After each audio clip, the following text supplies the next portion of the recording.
Excuse me, ma'am. I am the RRM officer. May I take some time to raise awareness and share important knowledge with the class about the necessary precautions and safety measures to follow before, during, and after an earthquake to ensure everyone's safety? Yes, ma'am. Thank you po.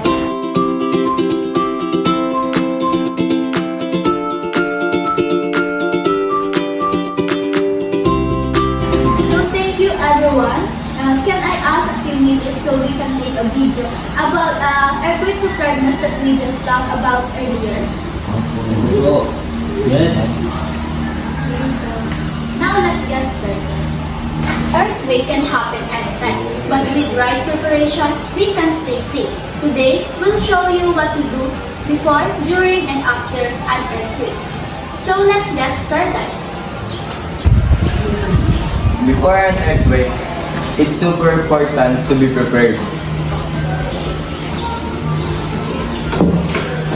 You should have first aid kit with water, flashlight, snacks. In emergency kit, makikita po natin ay meron po tayong gasa, cotton, tape, aesthetic towelette,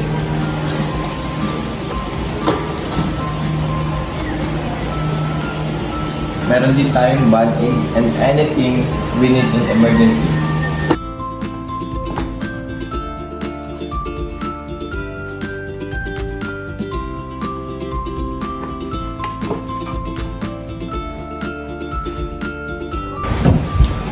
And always practice the duck, cover, and hold on drill. Duck to the ground, take cover under something sturdy, and hold on tight until the shaking stops.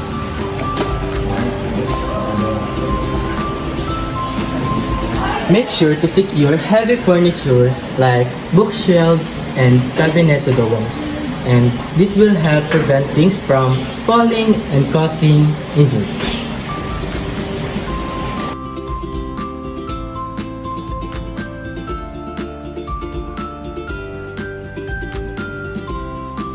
Now, let's see what happens during an earthquake. Hold on your desk.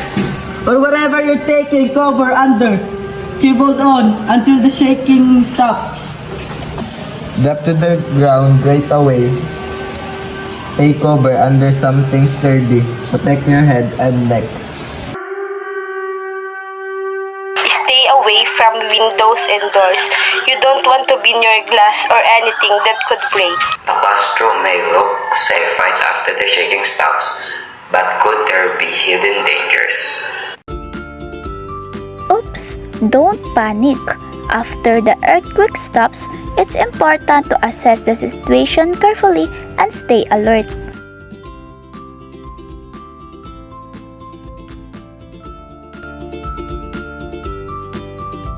Check yourself and others for injuries. Help anyone who's hurt and stay calm.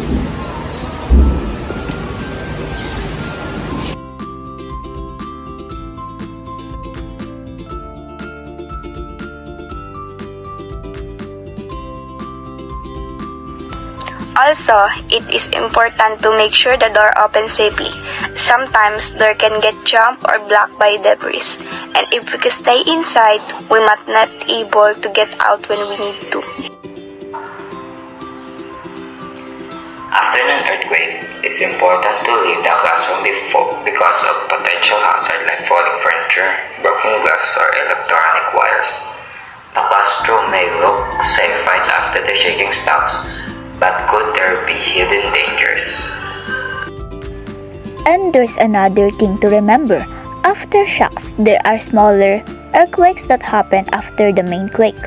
Aftershocks can happen minutes, hours, or even days later. They might not be as strong, but they can still cause harm, especially if we're near unsafe furniture or broken structures. After an earthquake, it's important to get a safe area, away from buildings, power lines, and anything that could fall.